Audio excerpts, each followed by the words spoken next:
We are live.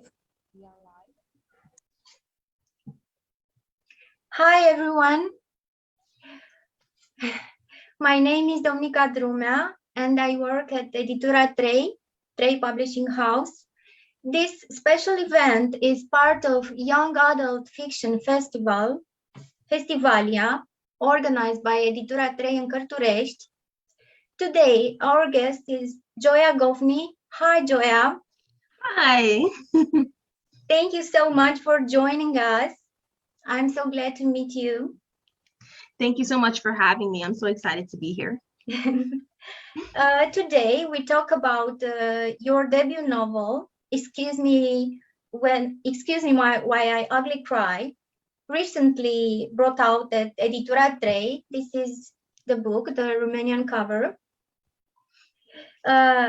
Its Romanian title is Iartă-mă, când plâng prea mult. And also we'll talk about a lot of subjects related to the book. So everybody is welcome to ask questions. We can't wait to hear them. But first, let's meet Joya. Joya, it's a joy to have you here. Thank you. Together with us. I will say a few things about you. I know that you grew up in New Waverly, a small town in East Texas. I also read that in high school, you had many lists full of risk-taking items like hug a random boy or eat a cricket. And I know that those lists inspired you for writing your debut novel, Excuse Me Why I Ugly Cry. So can you tell us a bit about yourself? It was my introduction, and then I want to hear you. Yes. Okay. Yeah, so I grew up in a tiny town in Texas, a conservative town, and I didn't really have a whole lot of books that featured characters that looked like me while I was growing up. So I'm extremely honored to be able to write a book like Excuse Me Why I Ugly Cry, where you know, the character looks like me and she experiences a lot of the things that I experienced while I was in high school. Yeah, that's how I came up with this whole book, based off of my experiences. That was one of the questions I intended to ask you. What inspired you to create this character of Queen? So your personal experience in high school. Yes, I mean, it's this book is based off of like a lot of my experiences. Like, first off, the whole list thing. When I was in high school, every year I would write a different list full of like challenges, like social challenges that I wanted to complete. And it was my senior year that I started to kind of take it a little more seriously. So my senior list had like find new friends, get my first kiss, and yeah, just like really like change my life, honestly. So that list really inspired this book, as well as this boy that I had known since like forever. We grew up together, and we were kind of enemies in high school. We hated each other. But I think a lot of that hate came from the fact that we were so similar.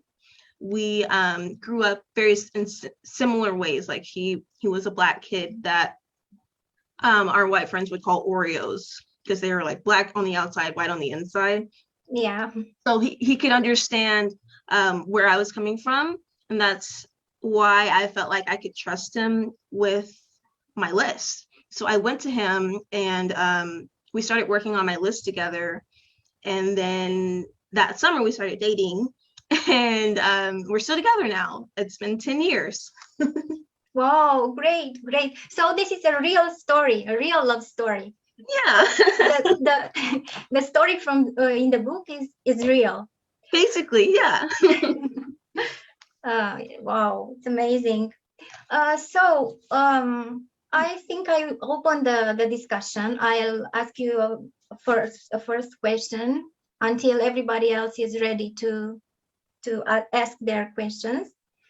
I wanted to discuss a bit about the vulnerability of Queen.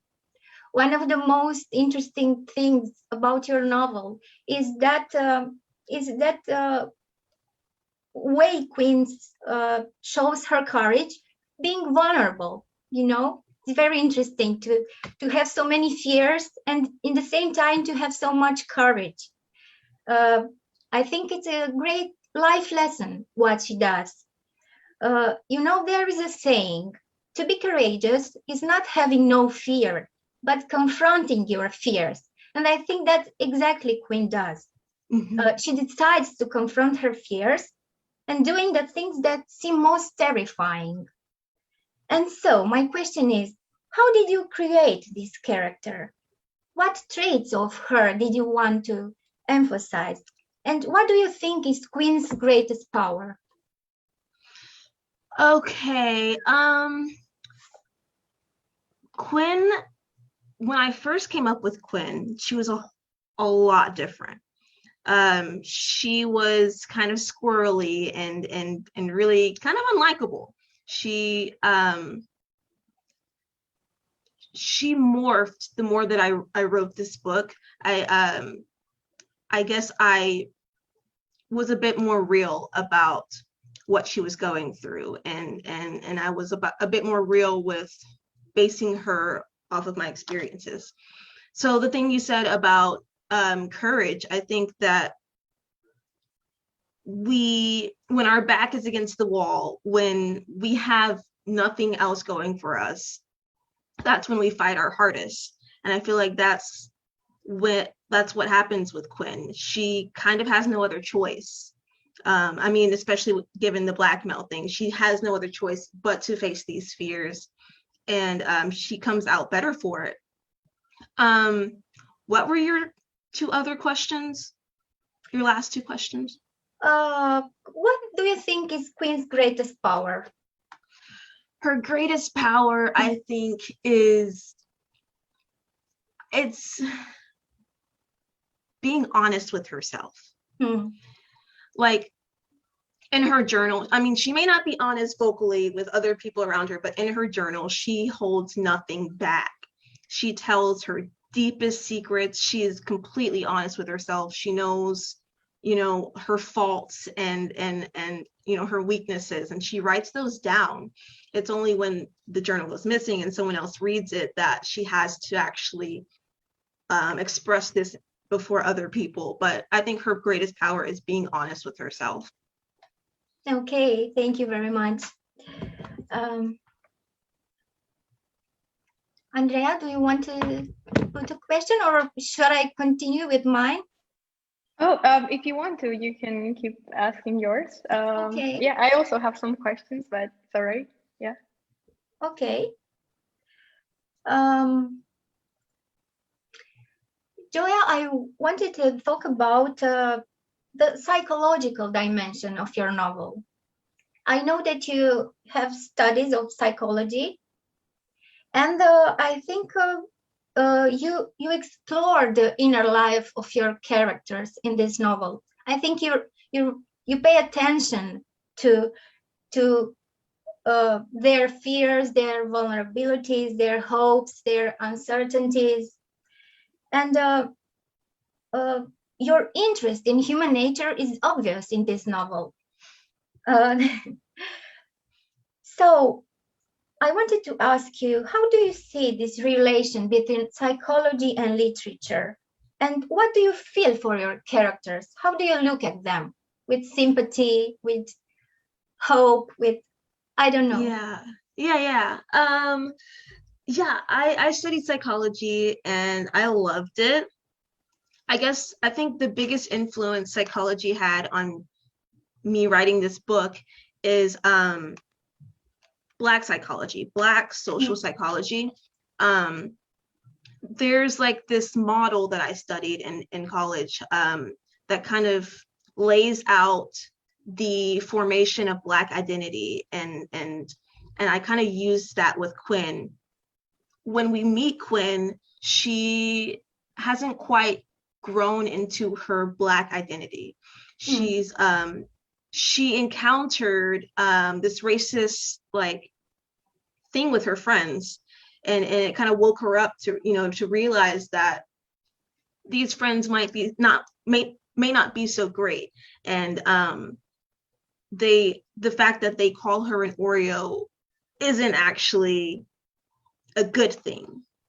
So we meet her when she's realizing this, and throughout this entire book, she's kind of growing into herself and learning how to love her Black self.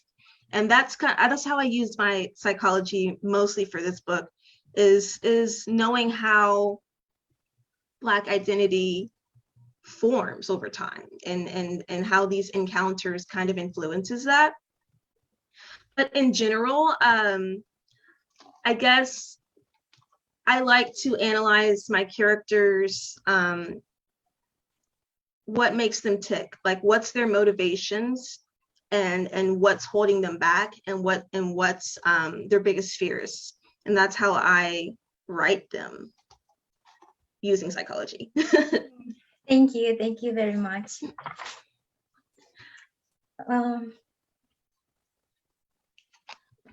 Related to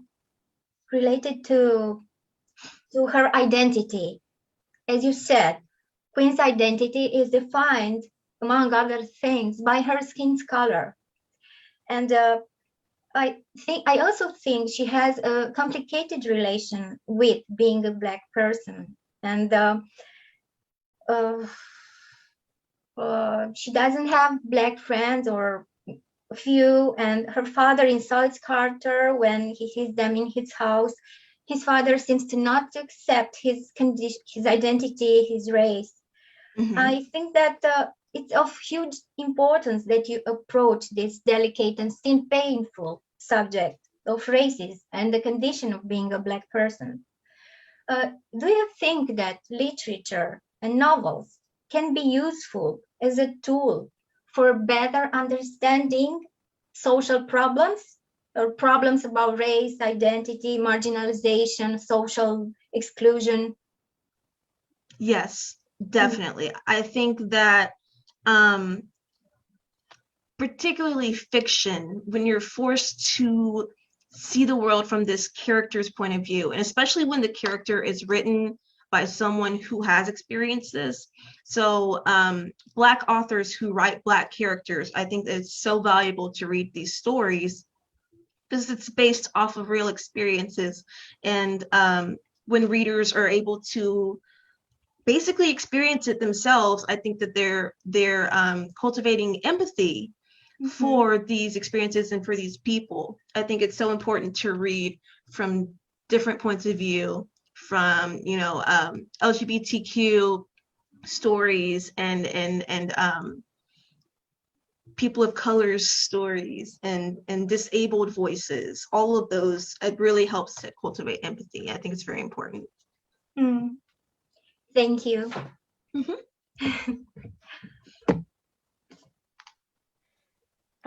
Sorry, I also have a question.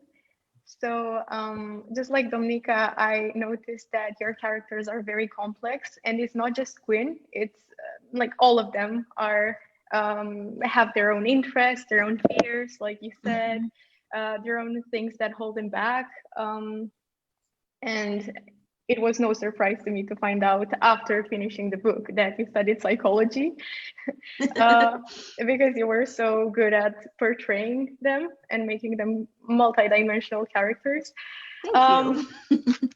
And I understood that Quinn is very inspired by your own experiences. But if you were to choose another character that you relate to a lot, who would that be from the book? I think Carter. So Quinn, I relate to her experience with her white friends and her coming into her Black identity. But with Carter, I relate a lot to his upbringing and the fact that he's poor and he's going to this predominantly white school where he doesn't feel like he belongs. I relate a lot to that, and the fact that his mom is always gone working 2 jobs. I mean, that's how I grew up, so I relate a lot to Carter in that aspect. Thank you. It was very nice to hear about the story, like the fact that you had a friend, well, more like an enemy, in high school, and then you became lovers, because I really love this haters to lovers trope. I think it's yes. Yeah, I guess, yeah, I have a real life enemies to lovers romance, because we were definitely enemies. People were like, at school, they were like, y'all are always fighting, you're gonna end up dating, and I guess they were right.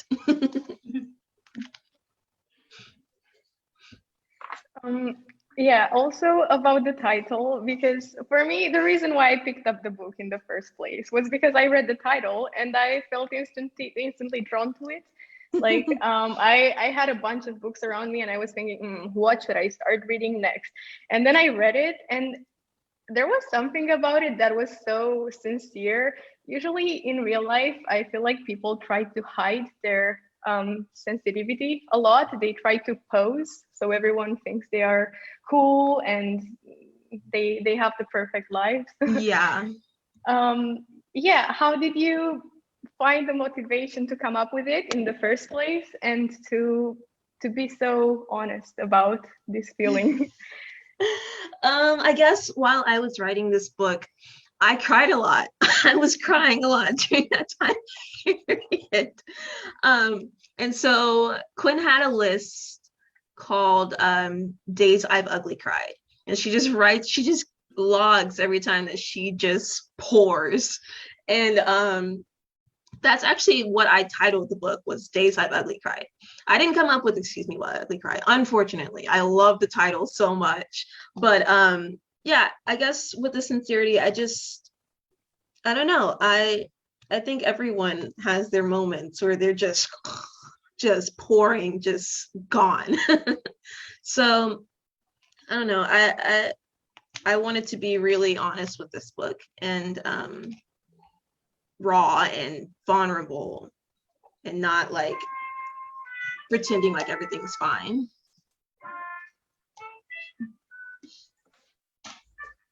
Okay. Thank you. I think that's lovely. I think that's lovely and inspiring, and we need so much more of that in our lives. And yeah, that, like, coming to terms with our feelings can help us keep going. So thank you so much for this. Of course, thank you. Okay, I have another question, or a subject of discussion, about growing up. I think one of the subjects this novel deals with is the process of growing up. And Queen has to admit to her parents that she lied about being accepted at Columbia, has to admit to her friends the real reason for her distant behavior, has to admit to Olivia that she took part in that smearing campaign against her. So I wonder, what means to grow up for you? This process, what it is about? I mean, in short, I guess it's like you said, it's just taking responsibility for your actions. Growing up means to become independent, to not expect other people to what is the word? To take care of you, not expecting other people to like go easy on you. It's about getting out into the real world and accepting the consequences for your actions. And that's basically all that Quinn is doing this whole story is taking responsibility for her actions and the fact that she's been lying to everyone about everything, and she has to be honest with everyone and honest with herself, and yeah, I guess. Okay, thank you.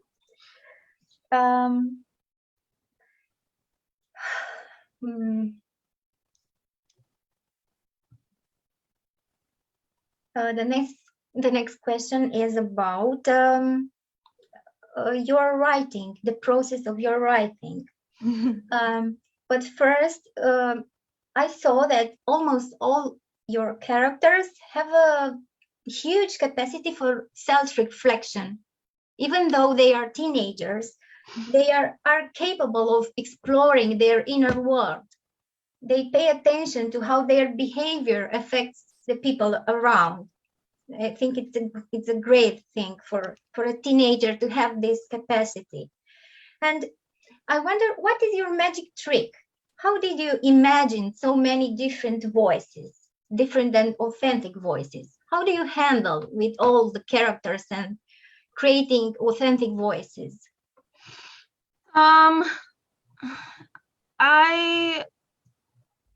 When I come up with my side characters, say Carter, Olivia, Auden, I think it's important that they have a story of their own.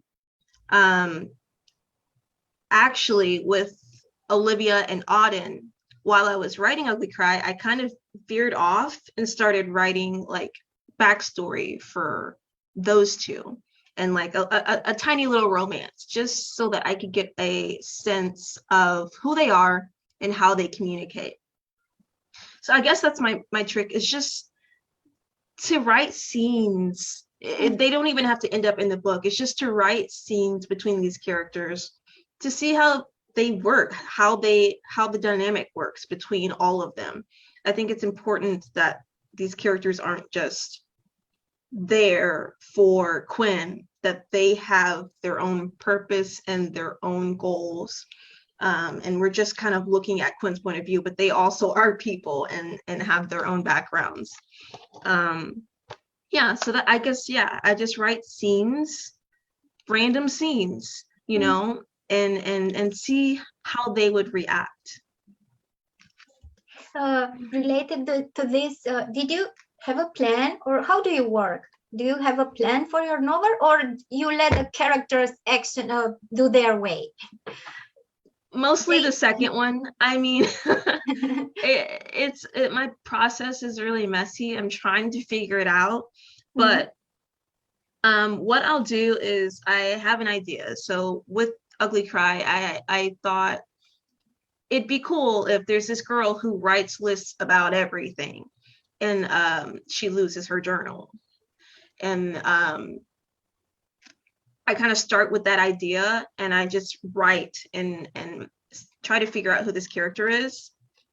Once I realize that I don't know who this person is, I go back and try to like fill out a character sheet with all of their dislikes and likes, hopes and dreams, and all of these intimate details about this character. Then I go back, revise or rewrite, and then I kind of do that over and over until I feel like I know who they are and how this story goes. Sometimes I try to sketch out scenes and plot lines, but mostly I just go for it and see what happens.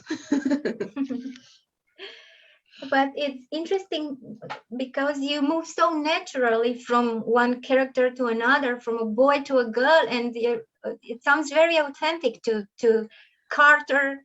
It's very authentic, and I admire this talent of yours to write so convincingly.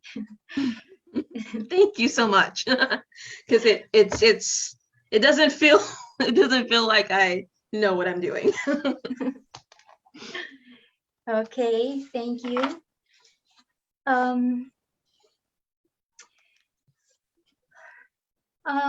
I think that another interesting aspect in your novel is the characters' relationship with their parents. It's a tough subject and a delicate one. Quinn's relationship with her parents is rather problematic, I think. I think she takes too much responsibility for their complicated relationship. And she's always on guard. And she hides important things from them. Mm-hmm.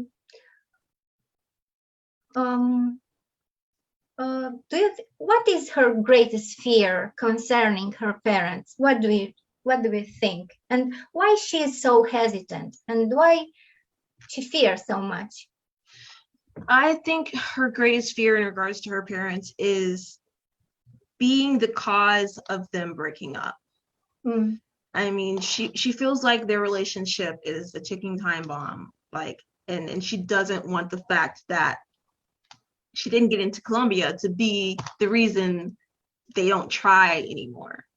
So she holds this in and hopes that they can find a reason to be together, despite the fact that she's not going to their alma mater.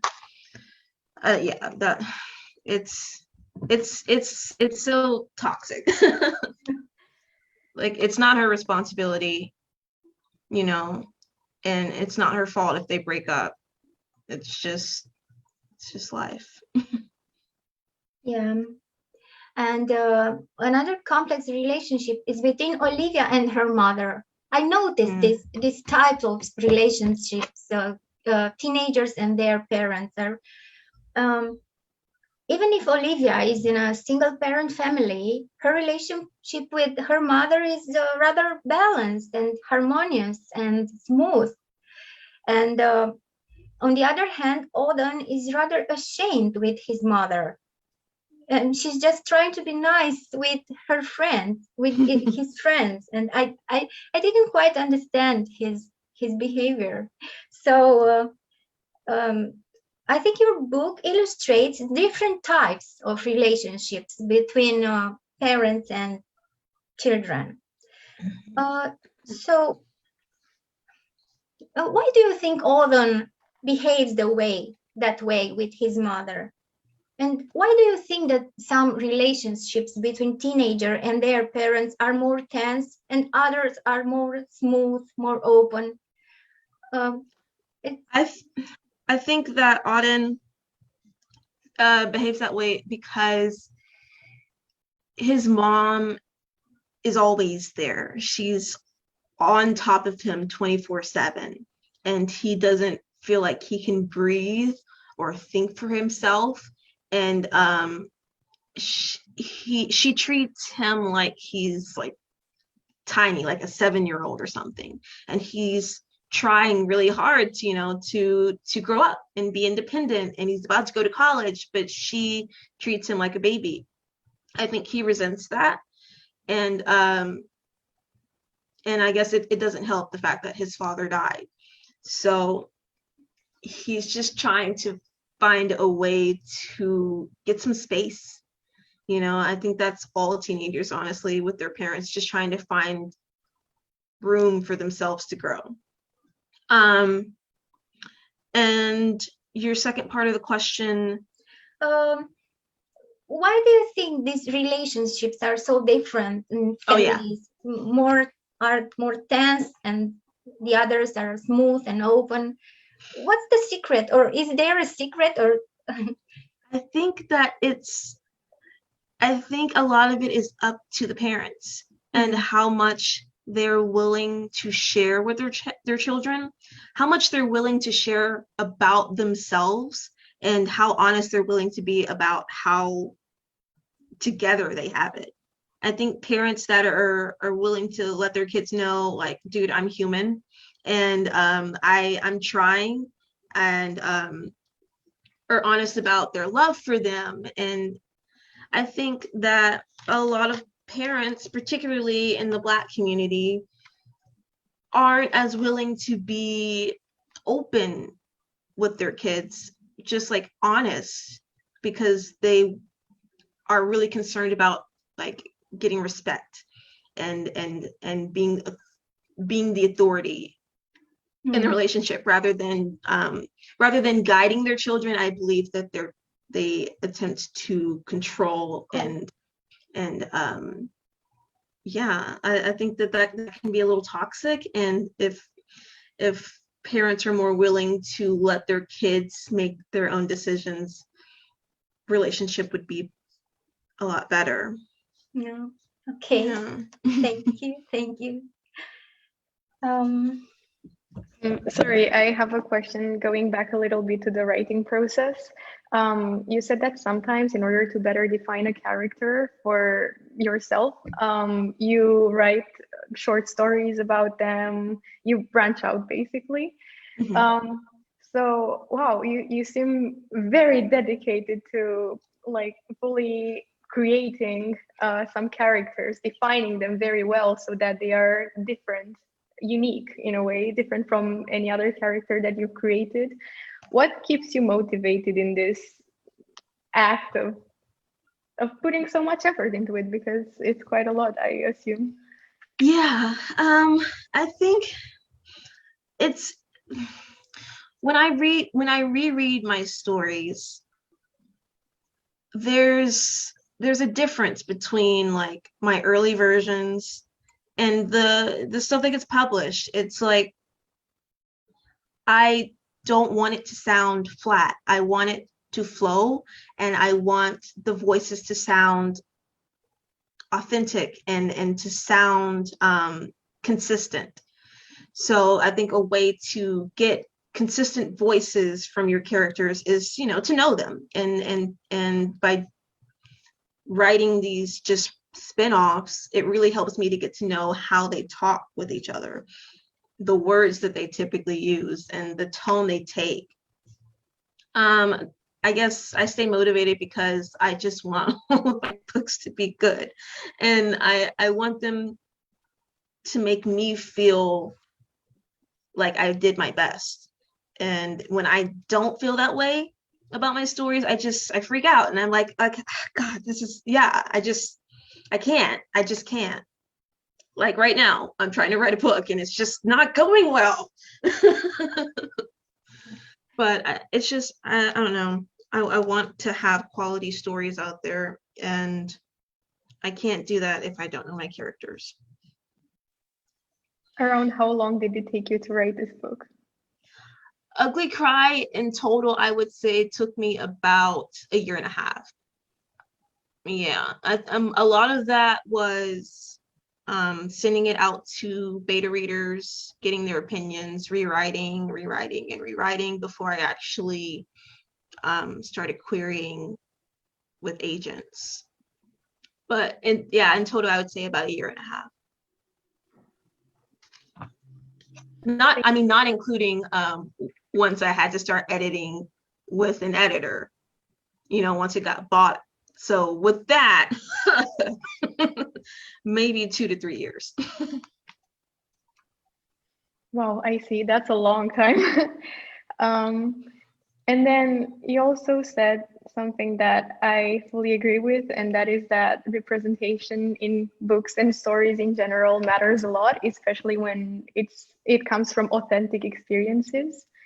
Who inspires you? What are other writers that inspire you? Yeah. I think my biggest inspirations are Nicola Yoon.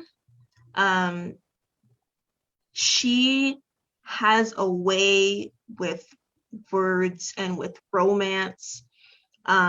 She is a very poetic and deep way of writing that I strive for. Angie Thomas, I love how relatable and hilarious her writing is, and I strive for that. There's also a writer, Christina Forrest. She writes a lot of Black romance, and it's super sweet and full of joy, and I strive for that as well. Those are my biggest influences in my writing. Oh, what are your favorite book genres? Because you mentioned romances, so. YA contemporary, romance definitely. I honestly, I stick to romance a lot. But if I had to venture off, I would say,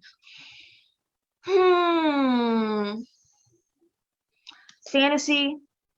I haven't read a lot of fantasy recently, but I used to love it. And thrillers, but I mostly stick to romance. Do you have a ritual of writing? Do you write in the morning, the evening? Do you listen to music, have coffee, tea, or something special? So typically, I get up early in the morning, I make coffee, I light a candle, have some dim lighting in my little office with my coffee, and I definitely listen to music. It's a must for me. When I'm writing, I like to listen to music that I feel like influences the scene or like goes with the scene that I'm writing. But if I'm having to like reread something, I typically have to go with music that doesn't have any vocals because it gets distracting. But writing, I love vocals.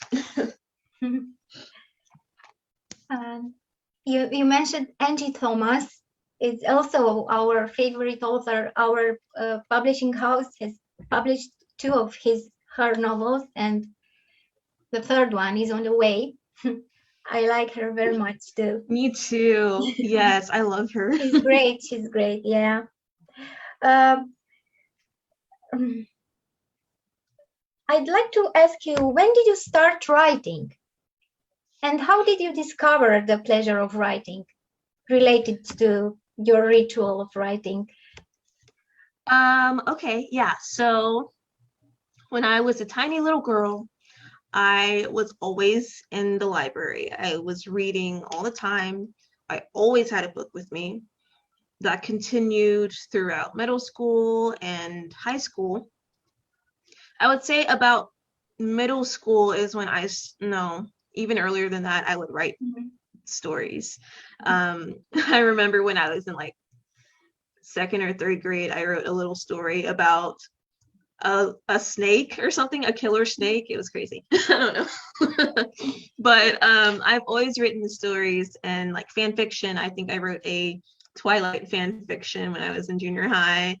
And high school, I would write a little bit more personal stories. But once I got to college, that all stopped. I had no time to read or write for personal, for fun. But after I graduated and I got my first job, I needed an escape. I needed those books again. And I started reading and I started writing. Not too long after writing my first little book that I tried to query and got rejected on, I wrote Ugly Cry. But yeah, when I was working, writing was like, it was sacred to me. Getting up in the morning and having my coffee and my candles and my music, it was a sacred time for me, because after that I'd have to go to work and give my time to these people that I didn't care for, and writing was just my happy place. Thank you so much.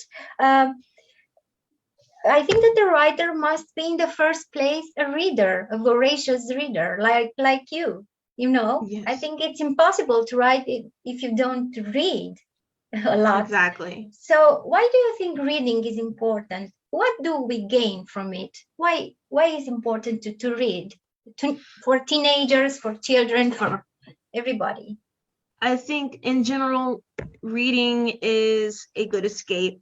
It's a good way to experience new things, especially if you don't have access to experience these things. Like if you don't have the money to do something, it's great to read a book where you can, go do these things in your mind. But also in terms of being a writer, reading is so important. When you read, you figure out what it is that writers are doing that you love, and when you're reading, you figure out what's what's on the market, what do people like right now. And it really strengthens your writing when you're reading lots of books, because you're picking up on the skill. You're picking up on these little tricks that writers do, and you're making your writer a whole lot better. I totally in my agree. opinion. You inspire your inspiration, Exactly.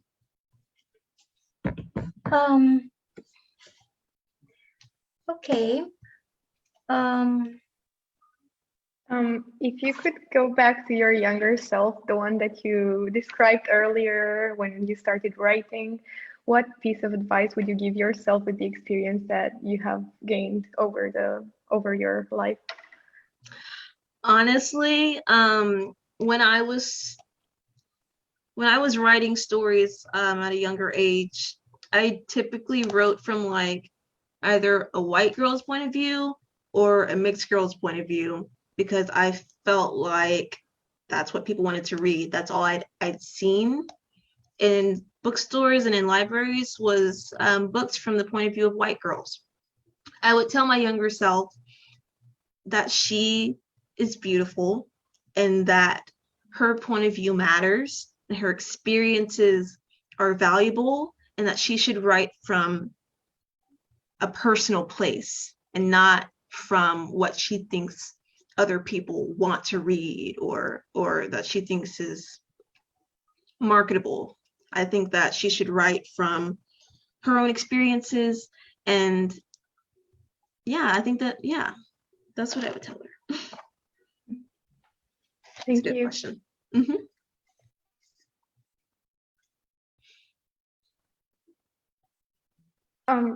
Also, given that you've studied psychology, you're probably familiar that typically in psychology, writing down your thoughts in a journal is viewed as therapeutic. Like, you're told if you have something on your chest, it's better to let it out, either by talking to a friend or by writing it down.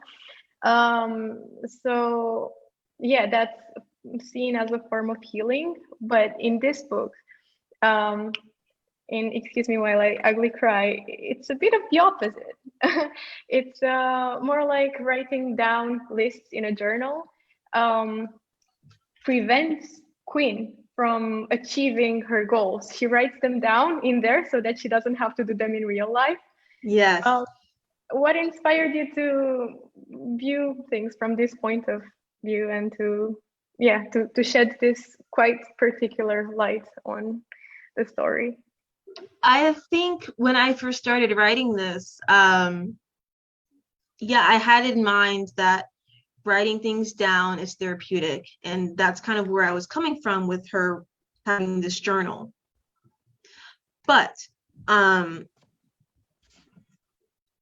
when I started having her write like her fears down, and it's not even just fears, it's just like it's things that she needs to do.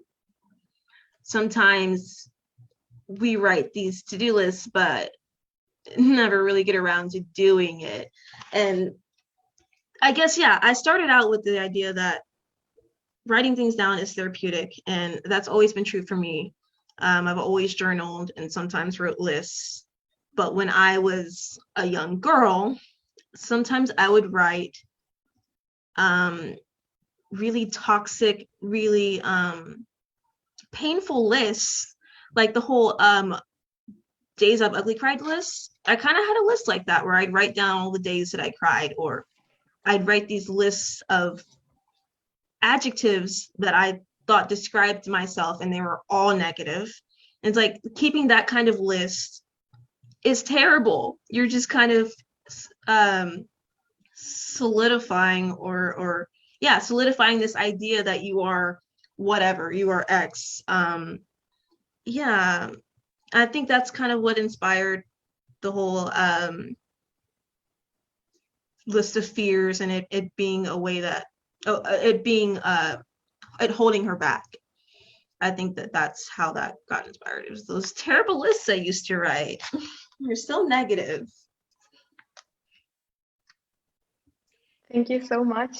Do you have like, you say that you journal, do you have like notebooks that you wrote when you were in high school, let's say, or when you got drunk for the first time? This is the only example I have because it's really funny in the book, like the way that you describe it. I think you're describing it as walking through wet cement, and I've never thought about it, but when I read it, I was like, yeah, this is exactly it. But I've been through it so many times that at some point I even stopped asking myself, what does this feel like? Yeah. It's so relatable. Yeah. Like, did you keep your thoughts from back then and then incorporate them into your book from now, or were you just inspired now to make that metaphor in a way? I no, yeah.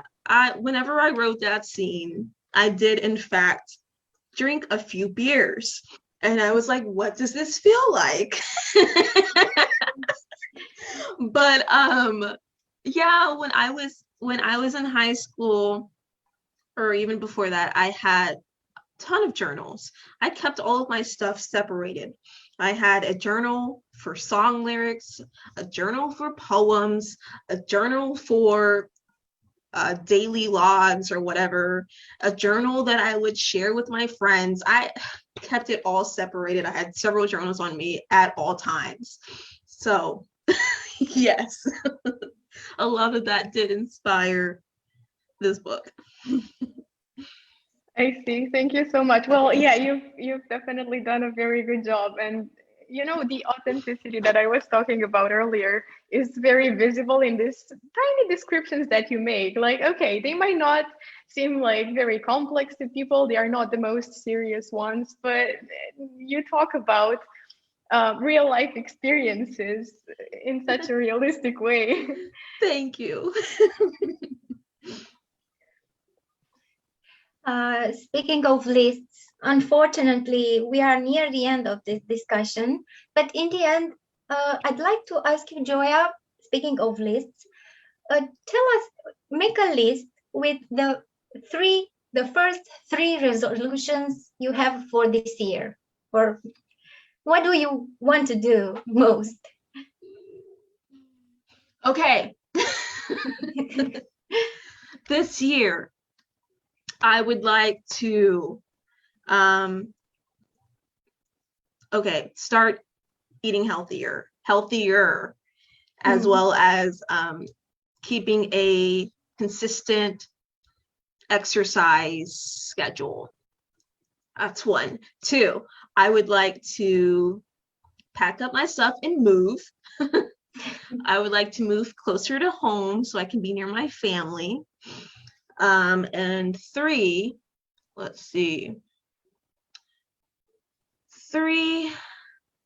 I think once I finish writing this book that I'm currently writing, I'd like to take a good month off from writing so that I can rediscover why I love it so much, and start, get back to that ritual that I used to do with the mornings and the coffee. And these days it's like I'm writing all day and it's painful, but once I get this out, I want to just bring myself back in alignment and remember why I'm doing this. Okay, thank you so much. I should put those things on my list too, Yes. So I have a few questions as well. So you've mentioned that you would like to start eating healthier. And I remember that one of the things that I found very interesting and inspiring in the book was that Queen is vegetarian, and I am too. And I found that so amazing because I don't often read stories about vegetarians, and the people I meet are like, what is that? And I have to re-explain, and then there's always the saying, yeah, but plants have feelings too. Are you vegetarian? I'm not vegetarian. My sister's she's not vegetarian, she's pescatarian, but she was vegetarian for a long time. So yeah, I get that. I totally get that. Well, I hope you will succeed with all the 3 resolutions that you've mentioned. Thank you. Okay, thank you very much, Joya. It was a very, very pleasant meeting. And once again, I'm so glad to have met you and to have this opportunity to talk about you and your book and your wonderful book. So thank you again and have a wonderful day. And Thank you both so much. It's been great talking to you and answering your questions. I'm so honored to be here with you guys, and yeah, I hope you guys have an awesome day and enjoy the rest of the festival. Thank you so much. Thank you, Andrea. Thank you. Okay, have a wonderful day. Bye.